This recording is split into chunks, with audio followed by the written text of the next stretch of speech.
ሉባባ ሐሙዲ በአንድ ላይ የሰውን ገንዘብ የሚያጭበረብሩ ግለሰቦች ናቸው። ሉባባና ሐሙዲ 2,400,000 ብር ስትከፍሉ ይህ ቪዲዮ ይጠፋላችኋል። እነዚህ ሁለት ግለሰቦች ሰውን ወደ ውጭ እንወስዳለን እያሉ ገንዘብ የሚያጭበረብሩ ናቸው።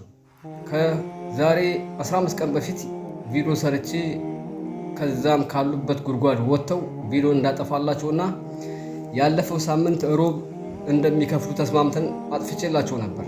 ያለፈው ሳምንት ሮብ አልፎ ሌላ አንድ ሮብ አለፈ።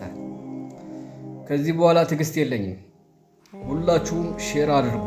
በእነዚህ ግለሰብ የተበላችሁ እኔንም በልተውኛል እያላችሁ ኮሜንት ላይ ጻፉ። ከሀገር ለመውጣት እያመቻችሁ ይመስላል። ምክንያቱም 2 ሳምንት በአላህ ስም በመማል አጭበርብረውኛል ማለት ነው። አመሰግናለሁ። ቡም